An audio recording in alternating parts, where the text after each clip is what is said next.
Hebreus capítulo 10, versículo 19.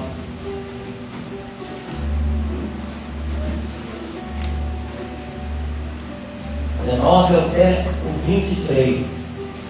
Deus colocou uma palavra maravilhosa. A gente vai estar lendo até o versículo 25. Hebreus capítulo 10, versículo 19 até o versículo 25. A palavra de Deus diz assim: tendo, pois, irmãos, intrepidez para entrar no Santo dos Santos, pelo sangue de Jesus, pelo novo e vivo caminho, que Ele nos consagrou pelo véu, isto é, pela sua carne, e tendo grandes sacerdotes sobre a casa de Deus, aproximemo-nos com o coração sincero, em plena certeza de fé, tendo o coração purificado de má consciência e lavado no corpo com água pura. Guardemos firmemente a confissão da esperança, sem vacilar, pois quem fez a promessa é fiel. Consideremos-nos também uns aos outros, para nos estimularmos ao amor e às boas obras, não deixando a congregação, como é costume de alguns. Antes façamos admoestações, e tanto mais quando vedes que o dia se aproxima. Amém?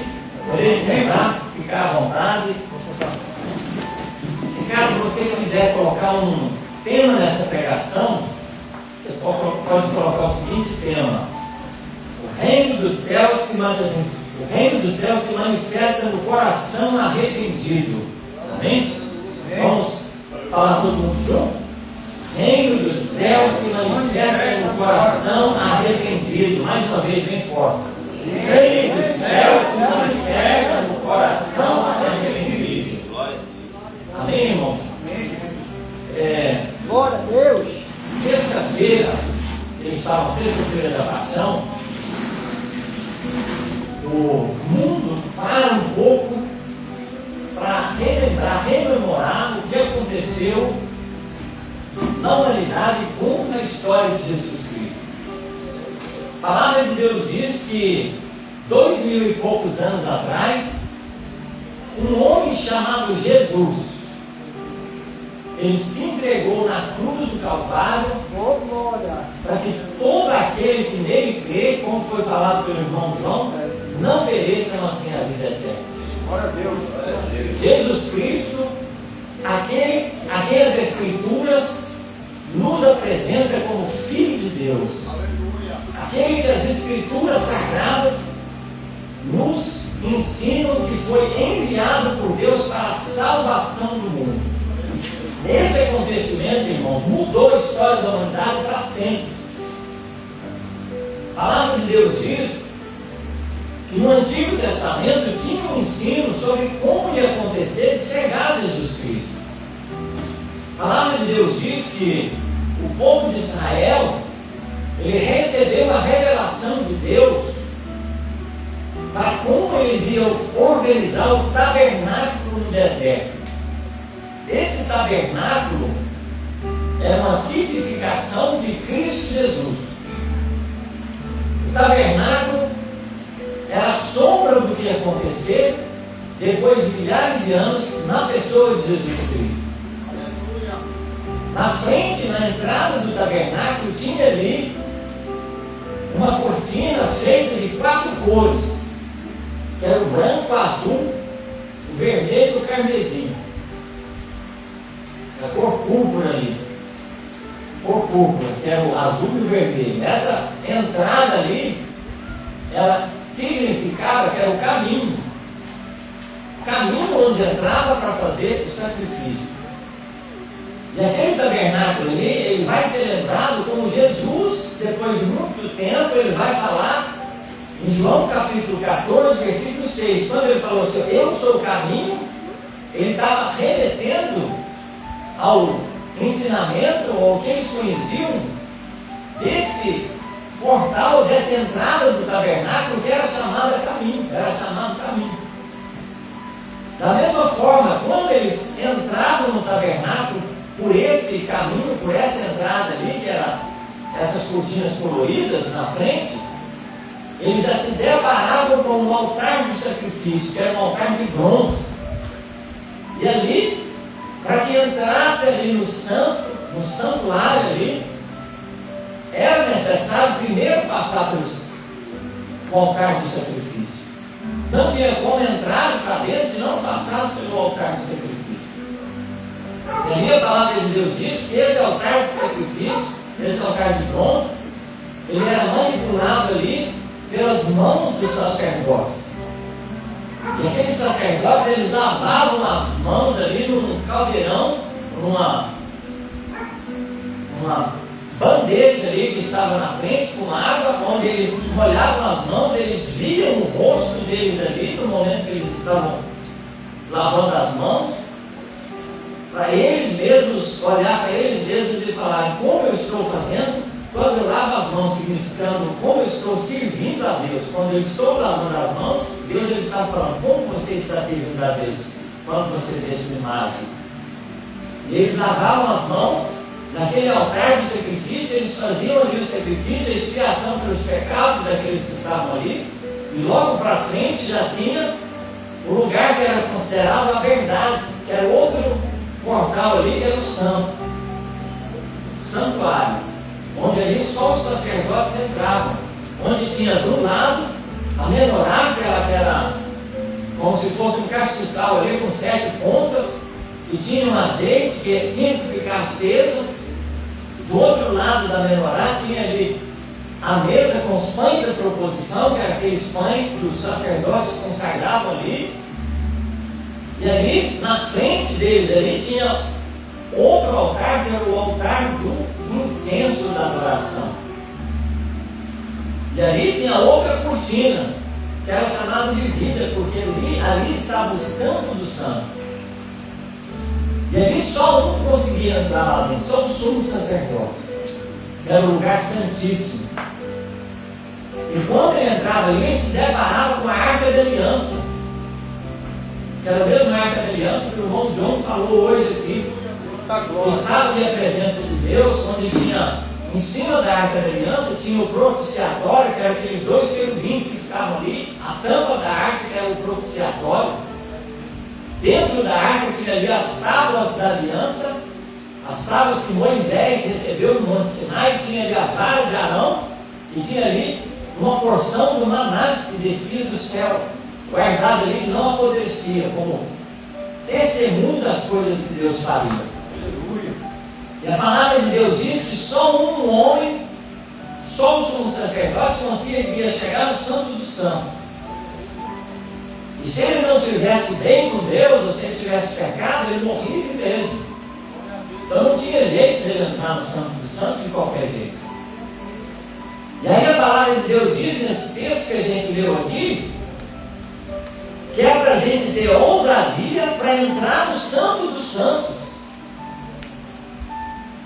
Você já imaginou o que Deus está falando para você? Para você ter coragem, ter ousadia, ter intrepidez para entrar no lugar que é considerado o lugar mais santo que tem, que é a vida. Como Jesus falou, eu sou o caminho, eu sou a verdade, eu sou a vida. Ele passava na entrada do tabernáculo, ele passava no altar do sacrifício. Olha o que Jesus fez, irmãos, isso é tremendo. Jesus, ele começou a fazer a obra de Deus passando o que tinha que passar. Ele entrou como representação do começo ali do tabernáculo, mostrando que ele é o caminho, que é a única forma de chegar à salvação. Depois ele chegou ali no altar do sacrifício, passou, foi crucificado de fora de Jerusalém, como a palavra de Deus diz que isso ia se cumprir. Ele foi lá dentro do tabernáculo, ele era considerado o pão vivo que desceu do céu, e esse pão não era um pão comum, era um pão feito com grãos de trigo verde ali, de um tipo de maturação que fazia que ele era considerado pão vivo. Era um pão para aquele que estava doente, era um pão para a grávida, era um pão específico feito, que era chamado pão vivo. Jesus ele se apresentou, eu sou um pão vivo que desceu do céu.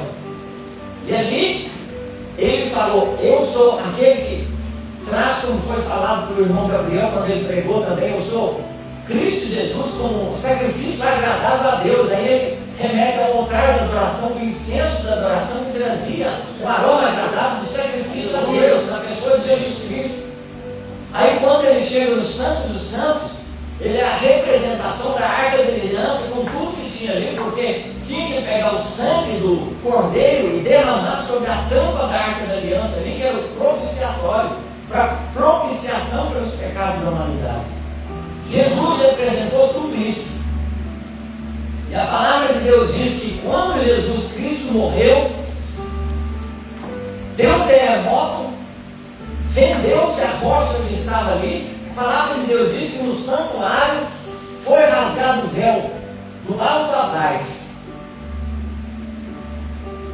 E aí a palavra de Deus diz também que aquele sacerdote que estava ali rasgou as vestes, que estava rompendo a linha sacerdotal e entrando outro sacerdote que seria o eterno, que era o sumo sacerdote Jesus Cristo, da linhagem de Melquisedeque.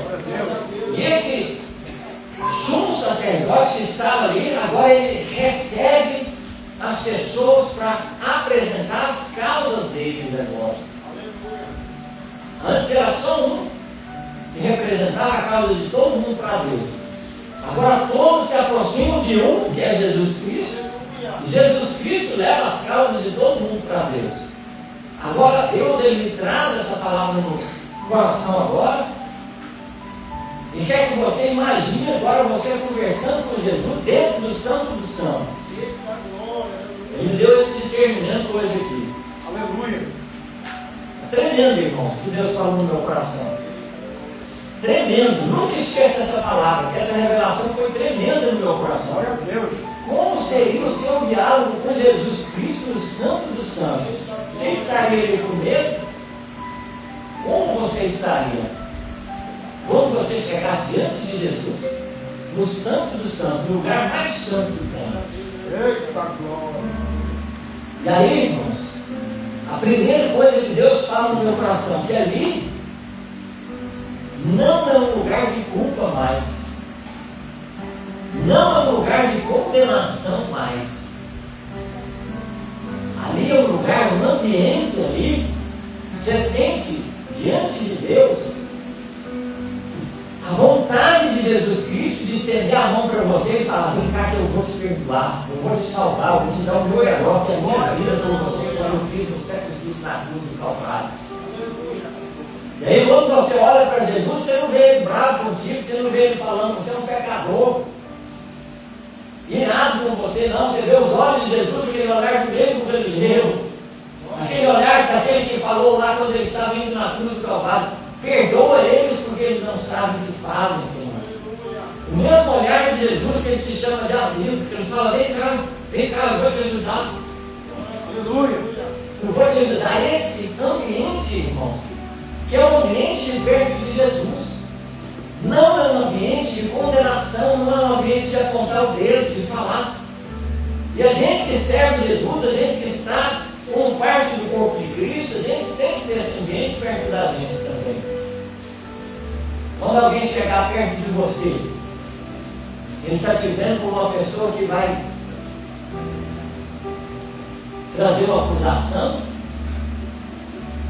às vezes trazer ali uma forma de humilhação para ele, você vai ser uma pessoa que vai olhar para ele e falar: eu estou aqui como um servo de Deus que eu te falo, mesmo que Jesus ele te fala. Vem cá que eu vou te ajudar, vem cá que eu vou te acolher, vem cá que nós vamos vencer. Essa é a palavra, irmãos, é uma palavra tremenda no nosso coração. A palavra de Deus diz que Deus nos entregou o ministério da reconciliação. Nós somos embaixadores de Deus, como se Deus rogasse por nós, por nossas vidas. Vem que Deus está te chamando, vem que Deus quer te reconciliar com Ele através de Jesus Cristo de Nazaré. Como as palavras de Deus diz também: quem nos separará do amor de Deus? Quem tentará acusação contra os eleitos do Senhor? Porque Deus que nos justifica. Hoje Deus nos traz essa palavra: não há mais acusação, não há mais separação entre nós e Jesus Cristo. Jesus Cristo está como Rei do Santo dos Santos. Tenha coragem pela fé, tenha ousadia, porque Jesus Cristo provou o amor dele por nós, nos dando a sua vida na cruz do Calvário. Essa é a certeza que nós temos, que Deus ele nos ama e quer nos ajudar na nossa caminhada. Amém? Então, com essa palavra no início desse ensino de hoje, irmãos, hoje nós vamos viajar na palavra de Deus. Hoje Deus traz uma palavra maravilhosa. Eu queria que todo mundo estivesse aqui hoje. Está sentindo o que nós estamos sentindo aqui? Para viajar, conforme o irmão Leonardo falou, sem saber de nada. Ele trouxe versículos, ou ele trouxe a conclusão que nós vamos ter com essa palavra de hoje. Jesus Espírito, já comigo, revelou o coração dele. Olha para ver, irmãos. Vamos, pela palavra de Deus, navegar no que Deus vai nos mostrar essa noite. Hebreus capítulo 12, versículo 15. Presta bastante atenção. Não deixa nada te distrair hoje. Deus vai revelar a palavra dele para o seu coração de uma forma sobrenatural. Hebreus capítulo 12, versículo 15. Vamos ler o versículo 14 para entender aqui um pouquinho do contexto. Hebreus capítulo 12, versículo 14 e 15, a palavra de Deus diz assim: segui a paz com todos e a santificação, sem a qual ninguém verá o Senhor, atentando diligentemente, porque ninguém seja faltoso, separando-se da graça de Deus, nem haja alguma raiz de amargura que brotando vos perturbe, e por meio dela muitos sejam contaminados. Olha só, vou ler de novo um pedacinho aqui que nós vamos meditar. Nem haja alguma raiz de amargura que brotando vos perturbe, e por meio dela muitos sejam contaminados. Agora eu quero que vocês meditem junto comigo qual que é a diferença de mágoa com amargura. Você sabe a diferença da mágoa com a amargura? A mágoa e a amargura são sentimentos negativos relacionados a experiências dolorosas. Como o irmão Leonardo falou, alguém magoou a gente, alguém faz alguma coisa que deixa a gente muito triste. São experiências dolorosas, mas que se distinguem em sua intensidade e persistência. Então nós vamos aprender a diferença da mágoa com a diferença da amargura. O que é a mágoa? É um desgosto ou ressentimento causado por uma ofensa, uma decepção, uma injustiça ou uma perda. Geralmente é uma reação inicial à dor emocional que sofremos com aquela decepção. Pode ser mais passageira se a pessoa conseguir processar o evento e perdoar ou aceitar a situação. Então alguém faz alguma coisa ruim com a gente, você não gostou de alguma coisa, aí surge a mágoa no coração. Aí se você conseguir perdoar, se você conseguir lidar com aquela situação, ela é passageira, ela desaparece e acabou. Agora o problema é quando você não consegue lidar com aquilo, quando você não consegue liberar o perdão. Aí o que acontece? Vamos ver aqui. Na Bíblia, a mágoa é vista como algo a ser evitado, mas reconhece-se que as ofensas acontecem. Colossenses capítulo 3, versículo 13. Quem achar, lê para a gente. Colossenses 3, 13. Quem achar primeiro, lê para a gente. Colossenses 3, 13.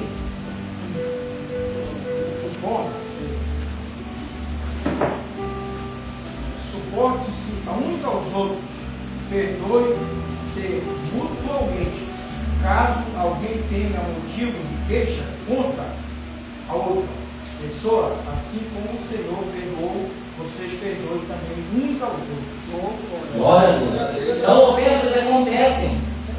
Caso aconteça, a Bíblia diz: perdoe-se uns aos outros. Aí continua aqui, ó. O foco é em como lidar com ela através do perdão e buscar a paz. Agora vamos ver o que é a amargura. A amargura é um sentimento mais profundo e duradouro de raiva e ressentimento e tristeza. Olha para ver, a mágoa está aqui. Se você consegue perdoar, se você consegue lidar com aquilo, você resolve aqui mesmo. Agora, se você não consegue lidar com aquilo, se você não consegue liberar o perdão, ela vai aprofundando dentro do seu coração. A As raízes dela vai descendo, vai aprofundando.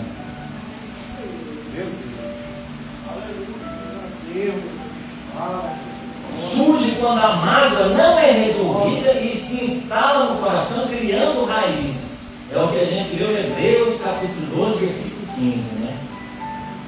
É caracterizada por uma visão negativa da vida, um rancor, dificuldade em perdoar e por vezes um desejo de vingança. A Bíblia adverte severamente contra a amargura, descrevendo-a como uma raiz que produz veneno, que pode contaminar muitas pessoas.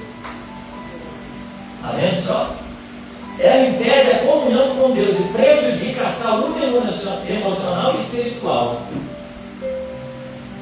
Em resumo, pense na mágoa como uma ferida inicial. Pense na mágoa como uma ferida inicial. Se cuidada, ela pode cicatrizar. A amargura, por outro lado, é como uma infecção nessa ferida que, se não foi tratada, ela se espalha causando danos maiores. A mágoa é um sentimento, enquanto a amargura é um estado de ser. Ou seja, toma conta da pessoa, ela contamina o jeito da pessoa pensar, o jeito da pessoa agir. A Bíblia diz que é mais difícil conquistar uma cidade fortificada do que um irmão magoado, um irmão que foi ferido, amargurado. A mágoa é um sentimento, enquanto a amargura é um estado de ser, uma atitude do coração que se alimenta de ressentimento prolongado. Então ela fica lidando com aquilo, a lembrança traz no coração da pessoa um ressentimento que ela não tem vontade de procurar outra pessoa, não tem vontade de conviver mais, não tem vontade de estar perto. Se a pessoa prospera na vida, ela não dá glória a Deus porque a pessoa está prosperando. Se a pessoa cai e machuca, ou se a pessoa se prejudica, ela olha com bem feito, eu queria que ela não machucasse Deus. Esse amor de Deus pesando na vida dela. E aí o coração contaminado, aí a pessoa não consegue chegar perto de Jesus e não consegue lidar com isso. Imagina se você entrar no Santo dos Santos com o coração cheio de amargura para conversar com Jesus. Então nós vamos aprender isso hoje. Presta bastante atenção no que Deus vai falar conosco hoje. Então o coração arrependido, ele traz a manifestação do reino dos céus. Vamos ler Lucas capítulo 7, versículo 47.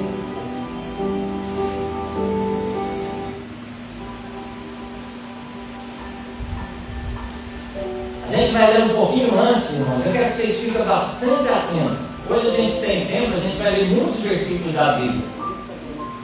Vamos ler Lucas 7, versículo 36 em diante. Convidou um dos fariseus para que fosse jantar com ele. Jesus, entrando na casa do fariseu, tomou lugar à mesa. Eis que uma mulher da cidade pecadora, sabendo que ele estava à mesa da casa do fariseu, levou um vaso de alabastro com unguento. Estando por detrás aos seus pés, chorando, regava-os com suas lágrimas, e os enxugava com os próprios cabelos. Beijava-lhe os pés e os ungia com unguento. Ao ver isso, o fariseu que convidara a Jesus disse consigo mesmo: se este fora profeta, bem saberia quem é, qual é a mulher que lhe tocou, porque é pecadora. Dirigiu-se Jesus ao fariseu e lhe disse: Simão, uma coisa tenho a dizer-te. Ele respondeu: dize-a mesmo. Certo credor tinha 2 devedores. Um lhe devia 500 denários e o outro 50. Não tendo nenhum dos dois com que pagar, perdoou-lhes a ambos. Qual deles, portanto, amará mais? Respondeu-lhe Simão: suponha que aquele a quem mais perdoou. Replicou-lhe: julgaste bem. E voltando-se para a mulher, disse a Simão: vês esta mulher? entrei em sua casa e não me deste água para os pés. Esta, porém, regou os meus pés com as lágrimas e os enxugou com seus cabelos. Não me deste ósculo. Ela, entretanto, desde que entrei, não cessa de me beijar os pés. Não me ungiste a cabeça com óleo, mas esta com bálsamo ungiu os meus pés. Por isso te digo, perdoados lhe são seus muitos pecados, porque ela muito amou. Mas aquele a quem pouco ama se perdoa, pouco ama. Então disse a mulher: perdoados são os seus pecados. Os que estavam com ele à mesa começaram a dizer entre si: quem é esse que até perdoa pecados? Mas Jesus disse à mulher: a tua fé te salvou, vai-te em paz. Então, imagine esse ambiente no Santo dos Santos, Jesus ali, a mulher, ela, entendendo que Jesus era o Salvador, que Jesus perdoava os pecados, ela foi até ele. Você acha que ela sentiu medo de Jesus? Você acha que ela sentiu receio de chegar até ele? Será que ela pensou: não, Jesus vai ter nojo de mim porque eu sou pecador? Será que ela pensou dessa maneira? O que ela fez? Ela falou: está aqui a minha chance. Eu tenho uma chance de chegar perto daquele que pode me ajudar, que pode me perdoar, que me ama. Ela reconheceu que Jesus Cristo ela amou. Ela reconheceu que Jesus Cristo é capaz de perdoar, é capaz de ter compaixão, é capaz de entender a dor do coração que está arrependido. Olha o que a palavra de Deus diz, Salmo 51, 17. Salmo 51, 17. Quem achar primeiro aí pode ler para a gente. Salmo 51, 17.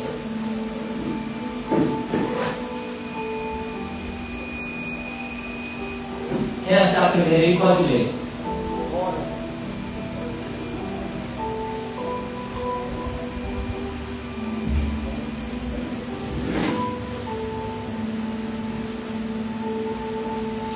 Os sacrifícios que agradam a Deus são um espírito quebrantado, um coração quebrantado e contrito. Ó Deus, não desprezarás. Glória a Deus. Então, um coração quebrantado, um coração arrependido, um coração contrito, Deus não desprezará. Isso é maravilhoso, irmão. Deus, Ele nos ensina a ter esse coração dessa maneira, a entender que Jesus Cristo, Ele não está brigado com você, Ele quer te ajudar, Ele quer me ajudar. Jesus, Ele não vai te atrapalhar. Jesus, Ele quer que você vença, Ele quer que você consiga realizar o seu sonho. Ele quer que você seja vencedor, você seja feliz, você seja alegre. Porque Ele quer te livrar das coisas que vão te prejudicar. Ele quer te dar vitória. Tudo que Jesus falar para você não fazer, você pode ter certeza que Ele está querendo garantir que você não seja prejudicado de alguma maneira. Essa é a mensagem. Lucas capítulo 15, versículo 1. Um pouquinho para frente daquele que a gente leu. Lucas capítulo 15, versículo 1. Olha o que a palavra de Deus diz.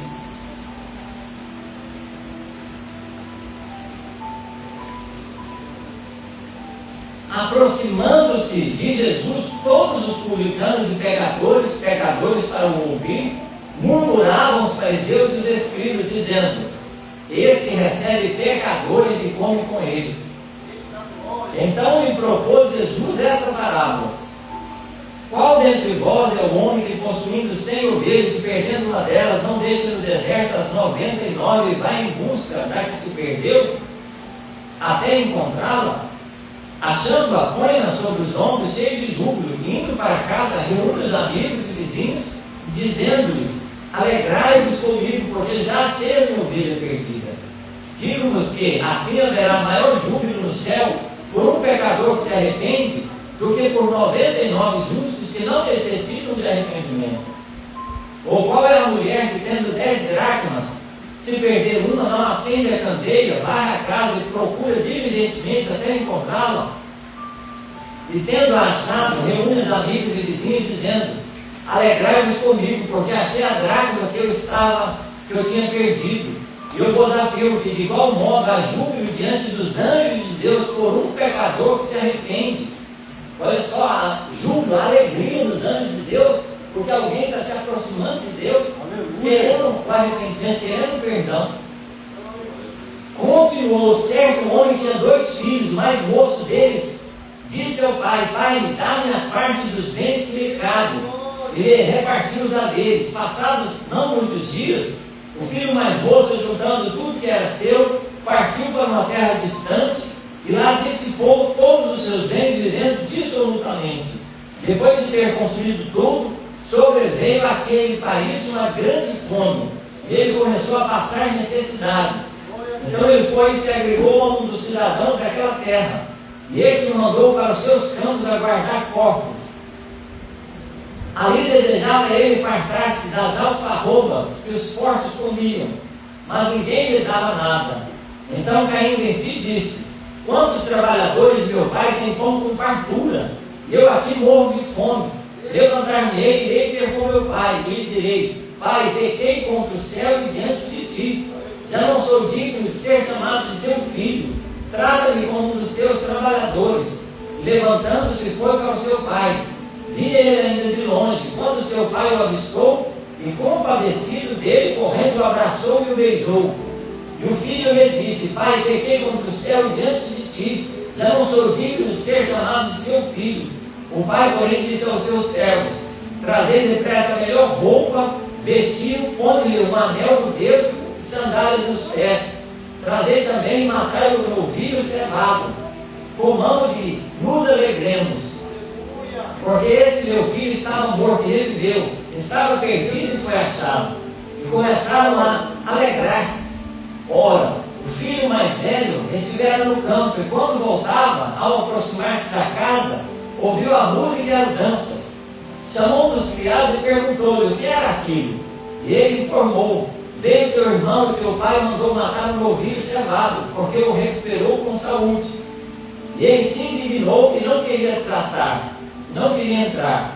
Saindo, porém, o pai procurava conciliá-lo, mas ele respondeu ao seu pai: há tantos anos que te sirvo, sem jamais transgredir uma ordem sua, e nunca me deste um cabrito sequer para alegrar-me com os meus amigos. Vindo, porém, esse teu filho, que desperdiçou os seus bens com as meretrizes, tu mandaste matar para ele um novilho cevado. Então lhe respondeu o pai: meu filho, tu sempre estás comigo, tudo o que é meu é teu. Entretanto, era preciso que nos alegrássemos, nos regozijássemos, porque esse teu irmão estava morto e reviveu, estava perdido e foi achado. Então, o que é que a palavra de Deus diz aqui, irmão? Essa parábola aqui do filho pródigo mostra que aquele que está dentro da casa de Deus, e às vezes chega alguém que está precisando de perdão, ele não quer perdoar, ele não quer ajudar. Aquele irmão, ele não ficou alegre do filho ter voltado, ele não ficou alegre do irmão ter voltado, ele não ficou alegre do irmão ser recebido de novo. Mas ele ficou triste, ele viu com maus olhos. Ele falou: ele não é digno de ser perdoado, não, ele tem que ser punido, ele não pode receber nada aqui em casa. Ele ficou bravo com o pai, ficou indignado do pai ter recebido ele para ajudar. Quantas vezes, irmãos, nós não conseguimos liberar perdão? Quantas vezes nós não conseguimos ver com bons olhos as pessoas que nos prejudicaram serem abençoadas e nós nos alegramos pela bênção que elas receberam? Porque às vezes a gente pensa que elas não são merecedoras. Nosso coração fica cheio de amargura, não consegue entender que Deus ele já perdoou, nós não pode continuar com o coração cheio de mágoa, cheio de amargura mais. Olha o que a Bíblia nos ensina.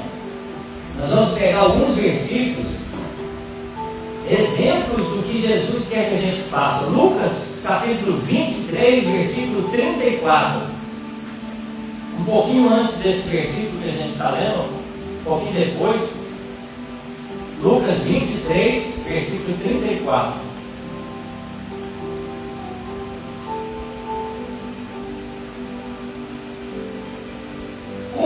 Contudo, Jesus dizia: Pai, perdoa-lhes, porque não sabem o que fazem. Nesse momento que Jesus ele estava ali sendo crucificado, ele falou para Deus perdoar os que estavam crucificando ele, os que estavam fazendo aquela maldade com ele. Você já imaginou quando alguém está te fazendo algum mal, assim, chegar para ele e falar: Senhor, perdoa ele não sabe o que ele está fazendo? Às vezes, quando alguém está fazendo uma covardia, você fala: você vai pagar, você vai ver. Deus ele vai pesar a mão sobre a sua vida porque você está falando um servo de Deus. Deus ele vai te julgar porque você está perseguindo um servo de Deus. É que você começa a trazer palavras de maldição, de julgamento em cima daquela pessoa, e não palavras de perdão. Jesus ele podia falar uma palavra: Deus vai julgar vocês, vai matar vocês tudo, vocês estão matando o Filho de Deus. O que Jesus falou? Não sou nem uma palavra de juízo, nem uma palavra de maldição. Ele falou: Pai, perdoa-os, porque eles não sabem o que fazem. Lançou uma palavra de perdão para eles. Olha só, Atos capítulo 7, versículo 60. Então, ajoelhando-se, clamou em alta voz: Senhor, não lhes imputes esse pecado. Com essas palavras adormeceu. Aqui fala quando Estevão estava sendo apedrejado pelos fariseus, pelos publicanos ali, pelos saduceus escribas. Ele, em vez de amaldiçoar os que estavam matando ele, apedrejando ele, falou: Pai, não impute ou não leve em consideração esse pecado que eles estão fazendo. Imagina, às vezes você ia falar na hora, você ia falar: Senhor, une eles porque eles estão matando os seus servos, Senhor. Une eles porque eles estão tirando a minha vida, Senhor. Julga eles, Senhor, porque eles estão fazendo essa covardia. É o que Estevão falou? Senhor, não leve em consideração esse pecado, não, deixa para lá. Sabe o que Deus está falando para nós aqui, irmão? Às vezes é melhor você relevar. O que é relevar? Deixa para lá aquilo. Deixa para lá. Se ele te feriu, não responde a pessoa, não. Se ele te magoou, deixa para lá, não deixa entrar no seu coração, não, deixa para lá, finge que aquilo não aconteceu. É difícil, mas Deus ele nos chamou para isso. Nós vamos ler os versículos aqui, que vai falar sobre isso hoje. Eu já deixei tudo arrumadinho aqui para nós ganhar tempo. Eu vou ler rápido, mas para vocês verem o que a palavra de Deus diz sobre esse ensino de hoje. Mateus capítulo 6, versículo 12. Perdoa-nos as nossas dívidas, assim como nós perdoamos aos nossos devedores. A oração do Pai Nosso, Jesus ele fala: perdoa aqueles que nos fazem mal, as suas ofensas, assim como nós perdoamos aos que nos ofendem também. Mateus capítulo 6, versículo 14 e 15. Porque se perdoardes aos homens as suas ofensas, também o vosso Pai Celestial vos perdoará a vós. Agora, escuta o que Jesus falou. Isso é a própria palavra de Jesus. Se, porém, não perdoardes aos homens as suas ofensas, também o vosso Pai não vos perdoará as vossas ofensas. Ele colocou uma condição: você só vai ser perdoado se você perdoar. Se você não liberar perdão, você não vai receber perdão de Deus. Você viu o que a raiz de amargura faz no seu coração? Tem pessoa, irmão, que vai cometer muito crime, muito assassinato, muita morte, muito estupro, muita coisa errada, e vai se arrepender. Aquele que sofreu dano, às vezes a sua filha foi estuprada, você não tem coragem de perdoar o que estuprou, às vezes ele vai pedir perdão, vai se arrepender, vai ser salvo. Você que sofreu dano vai ser condenado, porque você não liberou perdão para aquele que fez as coisas erradas. Você viu tanto que é sério essa palavra? Mateus capítulo 18, versículo 21 e 22. Então Pedro, aproximando-se dele, disse: Senhor, até quantas vezes pecará o meu irmão contra mim e eu lhe perdoarei? Até 7 vezes? Jesus lhe disse: não te digo até 7 vezes, mas até 70 vezes 7. Ou seja, não tem limite para perdoar, não tem limite para você reconciliar com seu irmão. Mateus capítulo 18, versículo 35. Se não perdoardes, não receberá perdão. Tiago capítulo 2, versículo 13. Porque o juízo será sem misericórdia para aquele que não usou de misericórdia, e a misericórdia triunfa sobre o juízo. Mateus capítulo 5, versículo 7. Bem-aventurados os misericordiosos, porque eles alcançarão misericórdia. Romanos capítulo 12, versículo 19. Não vingueis a vós mesmos, amados, deixem com Deus a ira, pois está escrito: minha vingança eu retribuirei, diz o Senhor. Olha o que Deus fala: não se vingue, deixa Deus resolver aquele problema, não responde o mal com o mal, deixa Deus resolver. Hebreus capítulo 10, versículo 30 e 31. Pois conhecemos aquele que disse: minha vingança eu retribuirei, também o Senhor julgará o seu povo. Deuteronômio capítulo 32, versículo 35. A mim pertence a vingança e a retribuição. Não no devido tempo os pés deles escorregarão. O dia da sua desgraça está chegando, o seu próprio destino se apressa sobre eles. Salmo 94, versículo 1. O Senhor, o Deus da vingança, mostra o teu resplendor. Provérbios capítulo 20, versículo 22. Presta bastante atenção agora. Não digas: eu farei pagar pelo mal que me fez. Espere pelo Senhor e Ele dará vitória a você. Provérbios 20, 22. Você já viu aquelas pessoas que falam: Ele vai me pagar por aquilo que Ele fez comigo, Ele vai me pagar. A palavra de Deus diz: não fale dessa maneira, não diga dessa maneira. O que é para você dizer? Ó? Espere, pois, no Senhor e Ele dará vitória a você. Está vendo só? Mateus capítulo 5, versículo 38. Ouvistes o que foi dito, olho por olho, dente por dente. Eu, porém, vos digo: não resistais ao perverso, mas a qualquer que te ferir a face direita, volta-lhe também a outra. E ao que demandar contigo tirar a tua túnica, deixa-lhe também levar a capa. Se alguém te obrigar a andar uma milha, vai com ele duas. Dá quem te pede, não voltes as costas ao que deseja que lhe emprestes. Está vendo só? Então o que Deus está falando? Não resiste, não luta com essa pessoa. Não entre em contenda com essa pessoa, não queira tirar satisfação. Você já viu aquela pessoa? Eu vou lá tirar satisfação com ela, não vai ficar assim não. Está errado isso aí, irmão, está errado. O crente que é lavado, remido pelo sangue de Jesus, o coração dele não vai agir dessa maneira. Ele vai apresentar a causa dele diante de Deus, ele vai falar: deixa Deus resolver, irmão. Vamos orar a Deus para essa pessoa. Entendeu? Não vai entrar. Por que acontece tanto crime, tanta briga? Às vezes por causa de uma briga de trânsito, o outro chega e fala: você errou, o outro: eu sei que errou. Começa a discutir e morre, como aconteceu aqui em Santarém esses tempos atrás. Por causa de uma discussão de trânsito, um matou o outro.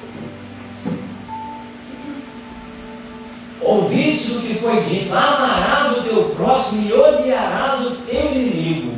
Eu, porém, vos digo: amai os vossos inimigos e orai pelos que vos perseguem, para que vos torneis filhos do vosso Pai Celestial. Porque Ele faz nascer o sol sobre os maus e os bons, e vira a chuva sobre os justos e injustos. Porque se amardes aos que vos amam, que recompensa tendes? Não faz os publicanos também o mesmo? E se saudardes somente aos vossos irmãos, que fazeis demais? Não fazem os gentios também o mesmo? Portanto, sede vós perfeitos, como é perfeito o vosso Pai que está nos céus. Está vendo só? Então o que você tem que fazer? Você tem que lidar com as pessoas que não gostam de você. Você chega na igreja e diz: será que todo mundo gosta de mim? Será que todo mundo gosta de você? Mas é porque alguém não gosta de você que você vai parar de ir na igreja? É porque você vê que alguém não gosta de você, você vai parar de cantar, parar de louvar, parar de fazer as coisas? Não, irmão, você tem que continuar fazendo o que Deus colocou no seu coração, porque Deus vai te honrar na frente deles ainda. Como Davi falou: prepara uma mesa perante mim, na presença dos meus inimigos. O meu cálice transborda, unge a minha cabeça com alegria. Davi está chamando os inimigos dele: vem cá, que Deus vai me dar um coração tão perdoador que eu não vou olhar vocês com maus olhos, não. Eu vou servir uma mesa para vocês aqui, e eu mesmo vou servir para para vocês o meu melhor, de coração alegre. Você já imaginou você sentar, os seus inimigos tudo dentro da sua casa, fazer um banquete para eles? Dá o seu coração tão perdoador, que você vai seguir eles e vão falar: rapaz, eu pensei que você estava brigado comigo. Eu falo: não, irmão, não estou brigado contigo, não. Tem um mingau ali de milho verde, tem um mingau, tem uma pamonha ali, eu vou te dar o que tem lá no mercado, tá aqui, ó. Deus ser melhor, envergonha a cabeça de Satanás, como o irmão Deus falou, pisa na cabeça de Satanás quando você faz isso. Olha o que a palavra de Deus diz, ó. Provérbios 25, 21. Se o que te aborrece tiver fome, dá-lhe pão para comer. Se tiver sede, dá-lhe água para beber, porque assim amontoará brasa sobre a sua cabeça e o Senhor te retribuirá. Olha o que a palavra de Deus diz. Ajuda o seu inimigo, que Deus vai te recompensar poderosamente. Romanos capítulo 12, versículo 17.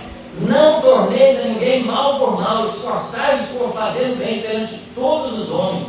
Não vos vingueis a vós mesmos, amados, mas dai lugar à ira, porque está escrito: a mim pertence a vingança, eu é que retribuirei, diz o Senhor. Pelo contrário, se o teu inimigo tiver fome, dá-lhe de comer, se tiver sede, dá-lhe de beber, porque fazendo isso amontoarás brasas sobre a sua cabeça. Não te deixes vencer do mal, mas vence o mal com o bem. Romanos capítulo 13, versículo 9.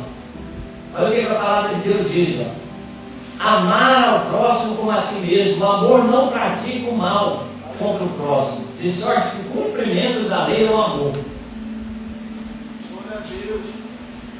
Amém, irmãos? Eu li muitos versículos e agora eu vou parar agora em dois textos específicos para vocês. Vamos abrir agora Jonas capítulo 4. Jonas capítulo 4. Jonas está um pouquinho depois do livro de Salmos. Jonas capítulo 4. Depois de Isaías.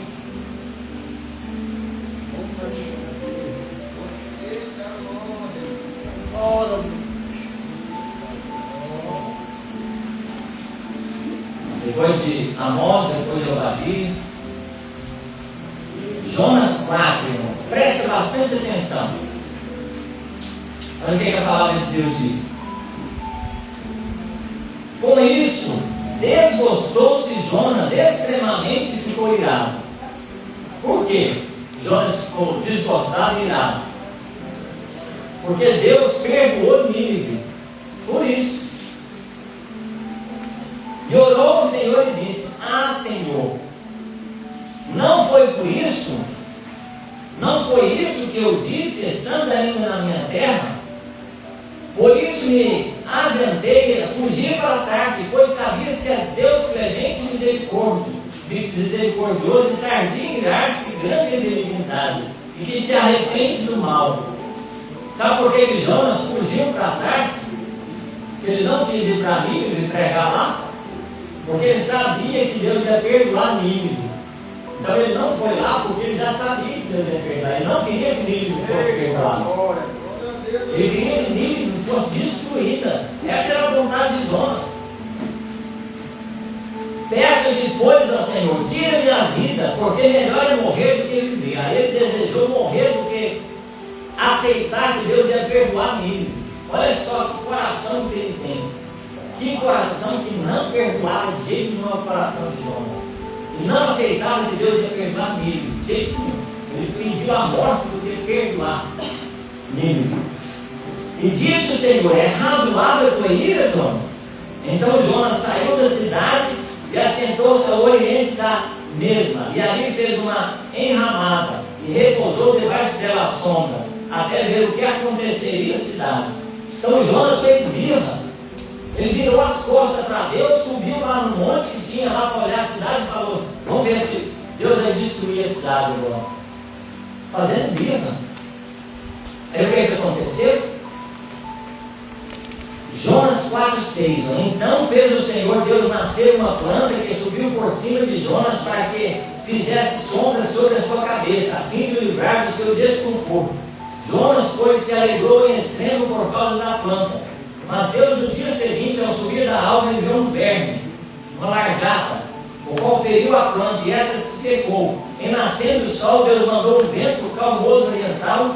O sol bateu na cabeça de Jonas de maneira que ele desfalecia, pelo que pediu para si a morte, dizendo: melhor é morrer do que viver. Então perguntou Deus a Jonas: é razoável essa tua ira por causa da planta, Jonas? Ele respondeu: é razoável, a minha ira é até a morte. Olha só.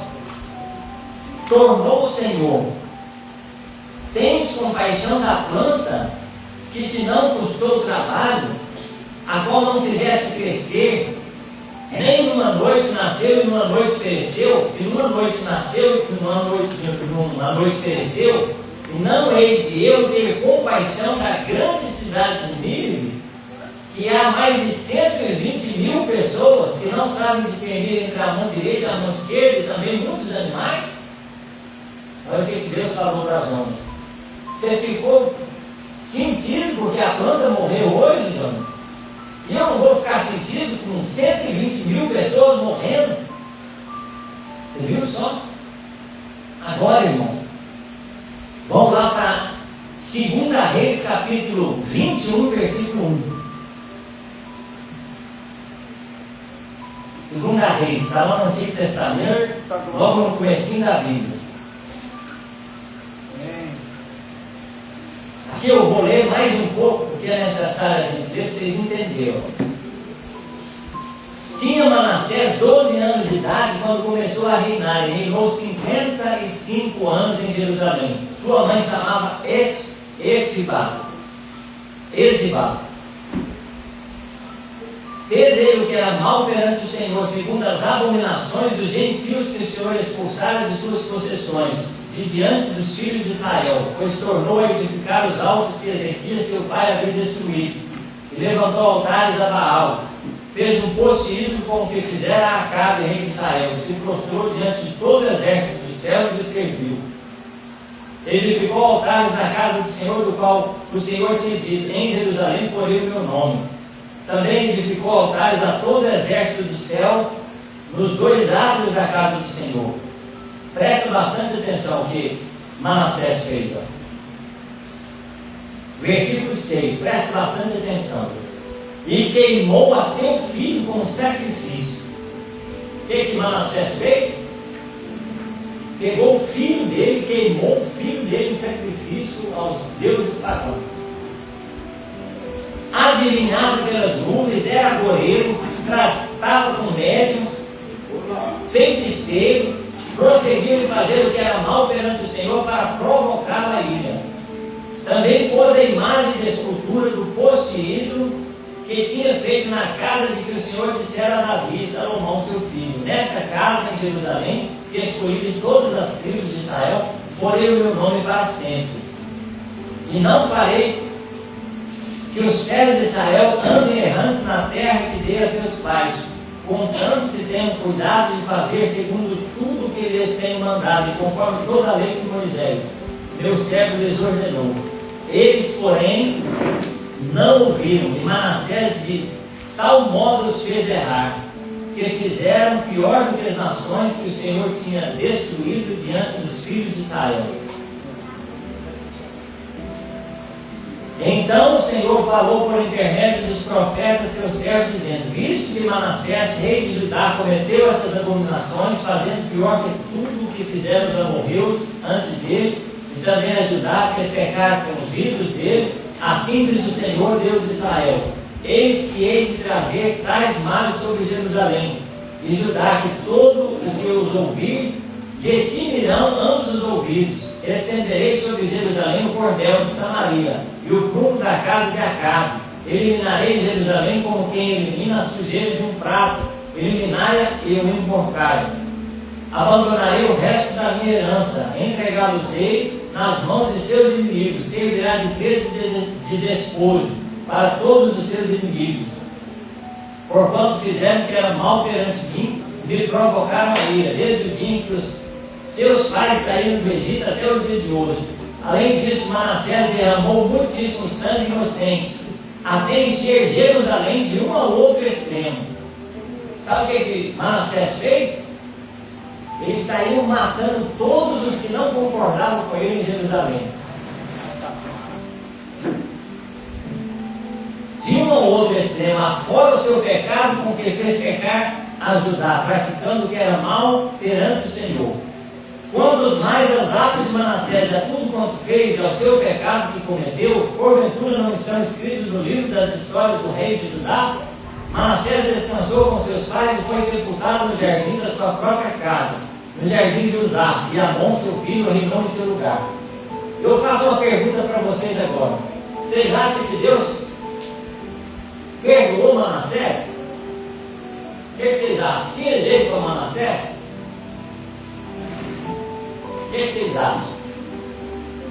Aqui parece que acabou a história de Manassés, né? Olha só agora, eu convido você a ler agora 2 Crônicas 33, 1. 2 Crônicas está um pouquinho depois desse 2 Reis. 2 Crônicas 33, 1.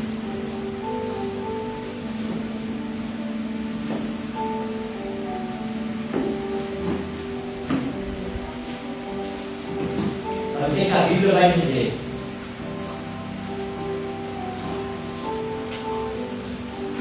Vai falar a história de Manassés. Só que aqui no versículo 10, irmãos, olha o que aconteceu. Falou o Senhor a Manassés ao seu povo, porém não lhe deram ouvidos, pelo que o Senhor trouxe sobre eles os príncipes do exército do rei da Síria. Os pais prenderam Manassés com ganchos, amarraram-no com cabelos e levaram para a Babilônia.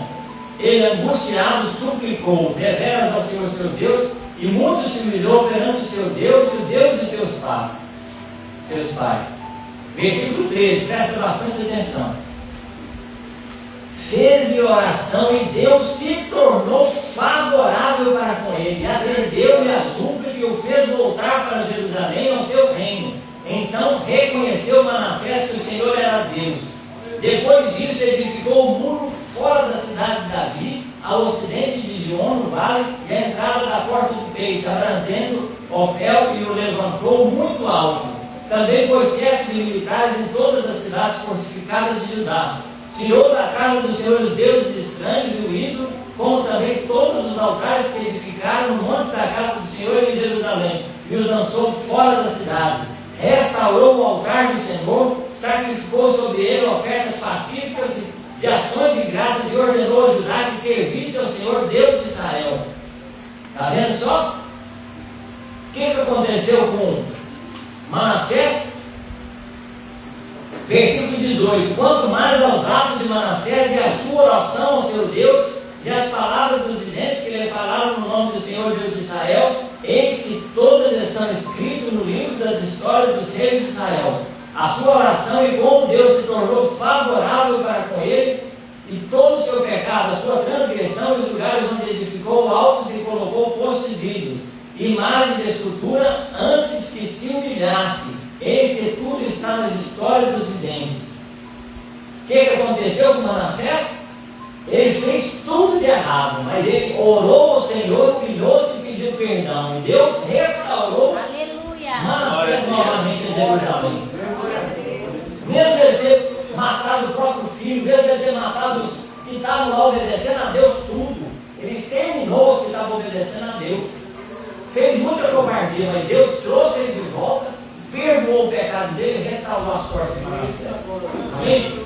Quando a irmã Juliana está louvando por 2 hinos, Deus ele está falando contigo. O perdão é que faz você se voltar para Deus. Se Deus não perdoasse, você não teria um motivo para se voltar para Ele. Mas Deus ele está te dizendo, Ele te trouxe aqui para te perdoar. Se você tão somente se arrepender, se você tão somente quiser uma nova chance, Deus ele está te falando hoje, Ele te dá essa nova chance.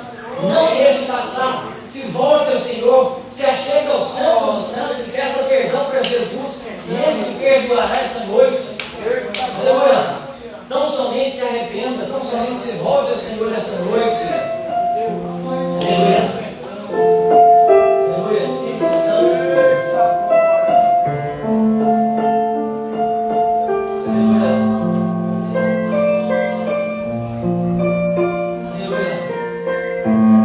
Aleluia, Espírito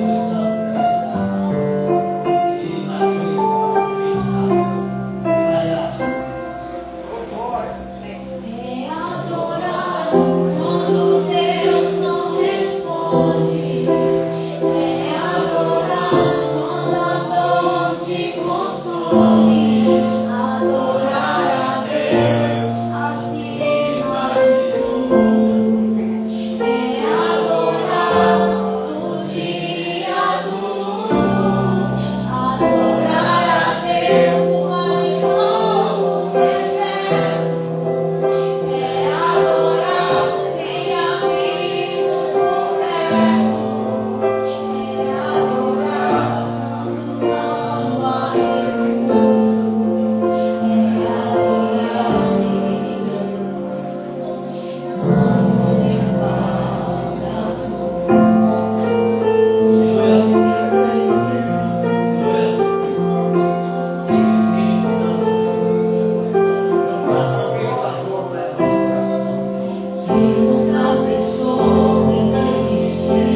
sei que Ele viu em mim. Não entendo porque me amou. Eu não sou o que devia ser. Mesmo assim Ele me abraçou. Sou pequeno, Ele tão grande é. Eu sou fraco, Ele é fiel. Eu deveria morrer,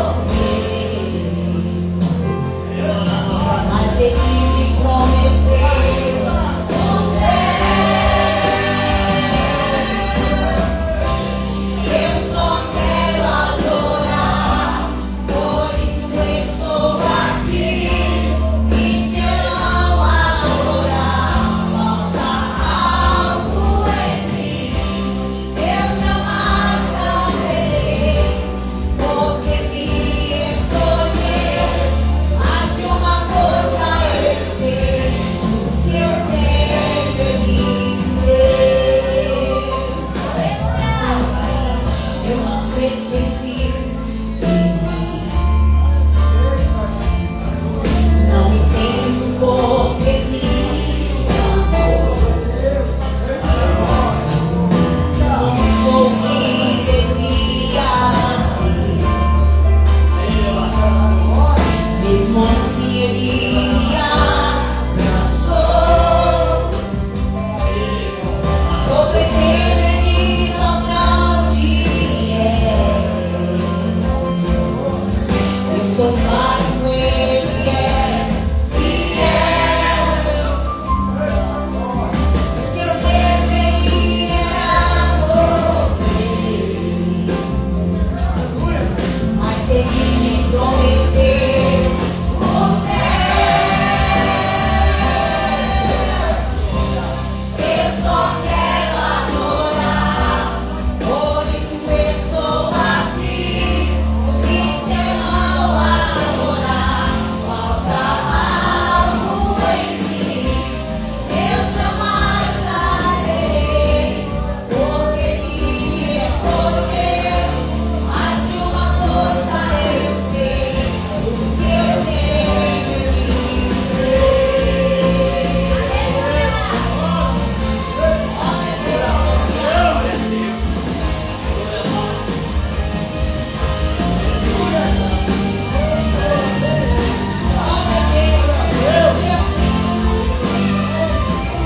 Eu só quero adorar, por isso estou aqui. E se eu não adorar, falta algo em mim. Eu jamais saberei, porque me escolheu. Mas de uma coisa eu sei, que eu tenho em mim. Porque eu tenho em mim. Tudo que eu tenho em mim, me deu. Presta bastante atenção nisso que Deus falou no nosso coração essa noite. Glória a Deus. Deixe para trás. Deixe para trás. Deus está falando no seu coração. Você precisa seguir em frente. Você precisa liberar o perdão no seu coração. Aleluia. Deus te trouxe aqui para te dizer essa palavra. Perdoa, libera o perdão. Verdade. Siga para frente. Não fique preso ao passado. Não fique preso à mágoa. Não fique preso à amargura do que aconteceu na sua vida. Diz o Senhor para a sua vida nessa noite. Amém? Amém. Aquele que quer hoje aceitar Jesus, aquele que quer hoje reconciliar, aquele que hoje precisa de perdão, precisa de liberar perdão, vem cá na frente de Deus, Ele está te chamando. Ele está querendo que você deixe passe em direção a Ele. Não tenha medo, não tenha receio. Jesus Cristo, Ele não está brigado com você, Ele não está irado com você, mas Ele quer te perdoar. Ele quer que você limpe o seu coração para você oferecer um verdadeiro